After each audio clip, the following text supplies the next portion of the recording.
여기가 두 번째로 금방.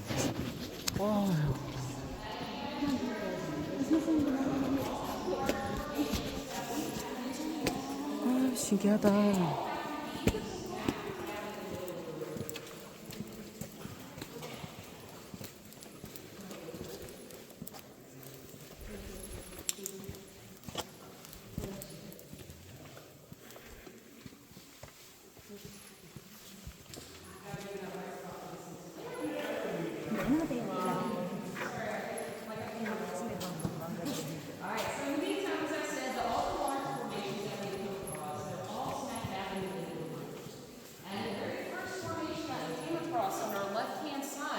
Is what we like to call our watchtower. It is our tallest column inside, standing 50 feet tall and is 8 feet in diameter. It is a group of stalactites, stalagmites, ribbons, curtains, and draperies all coming together as one. But just to the right of this watchtower, this next giant formation is our biggest stalagmite, and we like to call our Mound of the Landlord. Some people say if you look at it just right, you might be able to see one giant apartment building with a few windows here in the middle. Let me see if I can get the landlord to come out today here on the left-hand side. Maybe he's able to see his shadow on the opposite wall. Well, he is making his way up to the top to collect rent from his tenants. But just, because I don't know if you guys, pay rent or not, but today's late day on my apartment if you didn't pay rent already. But in the meantime, just to the right of this Mound of the Landlord, this next giant formation here on the right-hand side, a lot of people say that it kind of looks like a big jellyfish to them. I've heard some people say it looks like a mushroom or even an octopus. That actually would be correct to you guys, because that's what you are seeing. And I always think it's good to have a landmark wherever you guys are exploring for the first time. So in case you guys ever get turned around, whether it's underground or even hiking on the surface. That way you can have a landmark to identify to help you get back on track. But where you guys see, jellyfish, mushrooms, something else, our explorers looked at it from top to bottom, and to them it looked like a king sitting on a throne. The king with a humongous head at the very top, a long flowing beard coming down, a couple of tiny arms in the middle hanging over his armrest, and two tiny legs at the bottom hanging over his footrest. A rather king sitting on a throne that was built just for him. And where you guys saw jellyfish, my landmark is actually the ice cream cone in front, and a nice little cupcake right next to it. So, I grew up having a salty tooth, and now it's starting to turn into a sweet tooth. In the meantime, though, guys, have y'all been noticing all this crystal clear water down below? Yeah. I know one of you guys asked me earlier if the water was safe to drink, and this water, as I mentioned, is safe to drink. If you're ever lost in the cave, you're guaranteed safe drinking water. And this water was what started out as rain on the surface. And as it traveled through the layers of limestone acted as one big filtration system. So it held on to any sort of impurities, like any of the dirt, soil, sediment, anything else that was attached to the water. And the water came in and was left behind as purified drinking water. And as I mentioned, food, on the other hand, is a little different story, because as you can tell, there's not a lot of food in here to eat if you ever decide to camp out for the rest of your life. But in the meantime, how are you guys doing? Good. Doing good? Y'all ready to venture on a little further? Yes. All right. So in the meantime, if you want to come up just a little further, we may have to get the sensor for the light. But we're first going to be passing by Grindle's Canyon on the right-hand side. So can you bring on again? Give it behind the light. Have to come up just for a second. All right. There we go. So you see how the light turned on right to the right? All right. So our pathway is going to take us first past Grindle's Canyon, which is where our explorers took their journey to the next area. Because at the time, they didn't have these nice, convenient pathways leading all the way through. But our journey is going to pass that by, and we're going to go behind our giants and up a flight of 35 steps. So as we travel up the stairs, I just ask that you guys please hold on to the handrails if you need to for support, but please take it one step at a time. So if you guys will follow us, we'll walk. We'll head on to the next room, which is going to be a lot bigger than this room. If you guys are ready for that, right?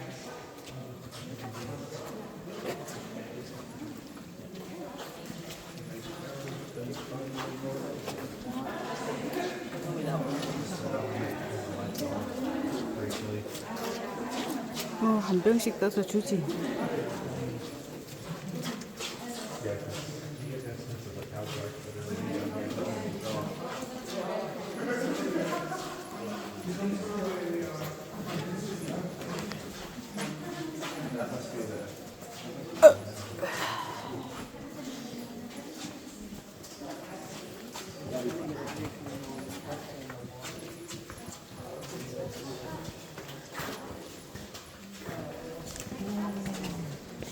여기서 더 멋있다. 여기 봐. 오.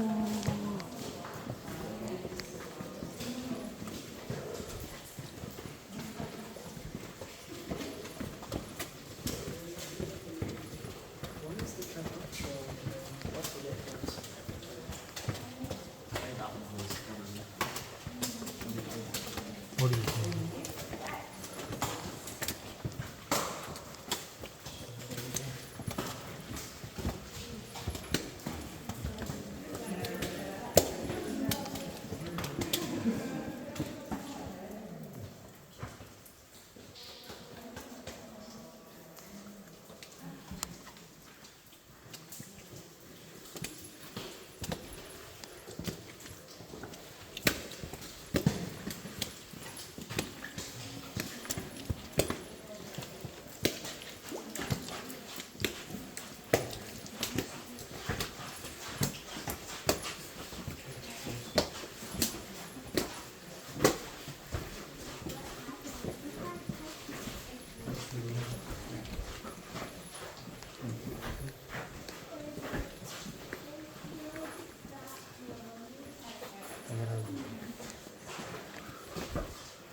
어쨌든 간에 여기 사람이 발견 안 했으면 또 방문을 들릴 수 있고 시멘트 발라가지고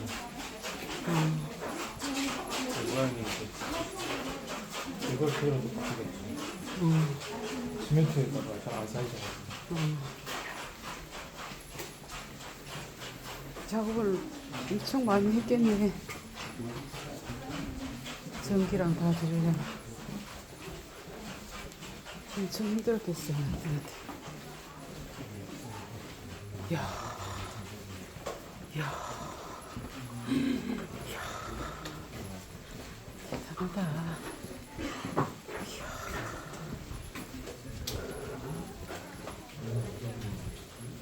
야.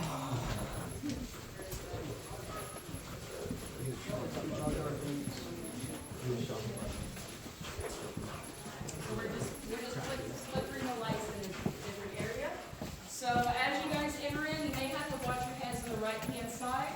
But as you come in, feel free to look over the handrails on the left. And just turn on a couple little lights for you guys to keep you out.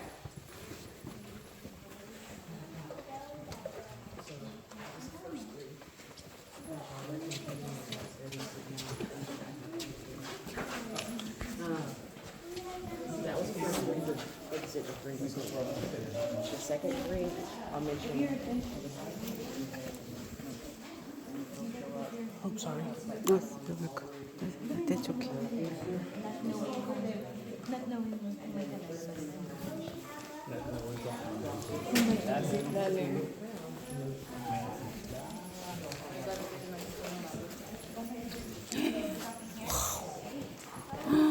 우와우.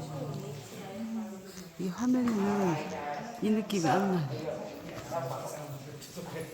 Alright, so as we entered into this room, we have now officially entered into the largest room in the cavern. And I think the tour guide had us accidentally forgot to turn the lights off, so I usually have a big reveal to this room. So we'll still have some fun with it. In the meantime, we have now officially entered into our Hall of the Mountain King. And which happens to stand at 100 feet tall, 100 feet wide, and 350 feet in length. But our explorers, actually first, before I mention anything else about this room? Did you guys happen to notice as we were entering in a very big hole in the ground? What's that saying? Kind of like the elephant in the room. It's something that's hard to miss. But that little hole that you guys were seeing as y'all first came into the room, over the handrails, is actually where our explorers came out of. Back in the Castle of the Giants, they found Grindel's Canyon, a pathway that took them 207 feet below the natural bridge. They followed it and ended up coming out of that little canyon down below. But while they were down there, they realized that that was an area that only a real monster would love to live in. So they gave it the name Grindel's Canyon after Grindel, who was the monster from the story of Beowulf. But after they climbed out of that canyon, and as they were looking around, right, Freedom, well, they started to notice how different this room looked than all the other rooms. And that was because this room actually was formed differently than all the rest. At one time, this area used to be solid rock, layer upon layer of limestone, stacked all the way up to the ceiling. But within those layers of limestone, there were little intersecting cracks or joints that made those layers very weak and very unstable. Water would seep through all those intersecting highways, so to speak, and support the ceiling layers in place. But eventually, as that water, just like the rest of the rooms, went down into the aquifer below, well, that stability was then lost. Collapsing started. Little by little, rock by rock started to come down, until finally a very stable layer was reached above our heads, where collapsing stopped altogether. And what was left behind was this nice breakout dome, or this nice dome-like shape to the room. And even while we're hanging out, right, if y'all happen to notice any rocks or boulders hanging around where we're located, that used to be part of that breakdown rock. Right? It was once attached to the ceiling before it was loosened up and came down one by one, opening this room up. And go ahead and do one on. I want to set all the lights on ahead of us. Usually this is when I do my grand reveal. Bringing it open to the largest room in the cavern. So, in the meantime, welcome to our Hall of the Mountain King. And we're currently at the bottom of the Mountain King, which means our next destination is going to be taking us to the very top of our Mountain King. And before we head to the top, did you guys have any questions or curiosity about anything? No, don't feel bad. I took his cheese when I was taking photos. So the rest of you guys, when you heard me say cheese, that's from him. So I had to steal that from him. Sorry about that. I was like, 1, 2, 3, cheese. So, in the meantime, though, all right. So this is going to be the most strenuous part of our journey, because it's going to be taking us all the way to the very top. And once we reach the very top, that's where, if you guys are interested in trying some of the cave water, we have an opportunity for you guys to try some out if you're interested. And this is where I want you guys to take it one step at a time. Hold on to the handrails if you need to for support. Also, along the way, if you guys feel like you need to pause and catch your breath, feel free. Pause, catch your breath. And you know there's at least 1 or 2 of y'all that does not want to admit to needing to pause and catch your breath.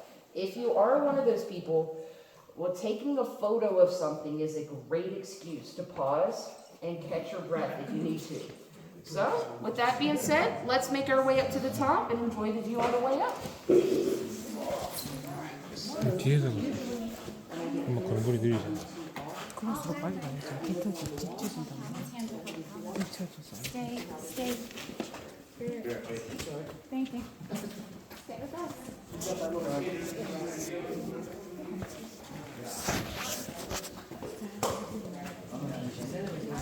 엄마 내 앞에 가서.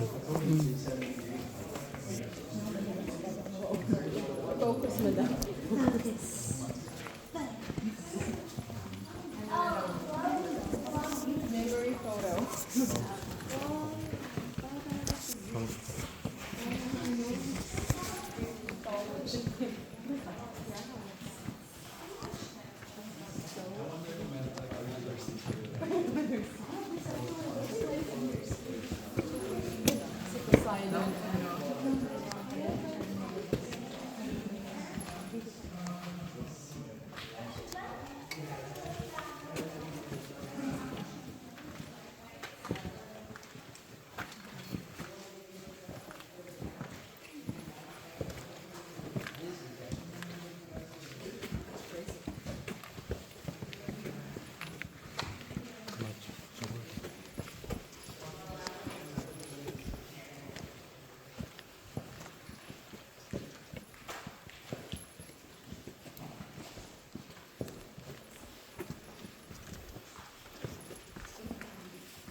계란 후라이 있네. 계란 후라이. 이게 달마산 같아, 전부 다. 달마산 같아.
이제 1시간 지났어.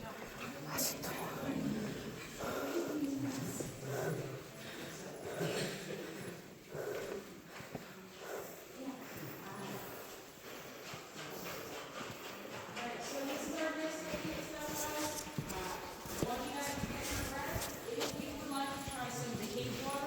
We do have a couple of fountains just off to the right as you make your official way to the top. If you're interested in trying some of the cave water that's pumped to you guys, provided from the northern side of the caverns. That's a hard task. It's up to me, it tastes like well water. I don't need water like that. I'm good. But also, if you guys would like to see how far we've come, we do have a nice little observation deck on the other side. You're more than welcome to take a peek out to see where you guys were just at a moment ago. But in the meantime, as we're up here, I do want to congratulate you guys. You officially have made it to the top of our mountain peak. That little climb was 마셔봐, 달콤해. was it? In the meantime, as you guys are rounding that last little curve, and if you're even gathering water at our fountains, you may notice a nice little garden area across the way. And now there's, across that room, there's a nice little orange light. On the opposite end, Can you get one of our turning off. And now we're going to get right across from the water fountain.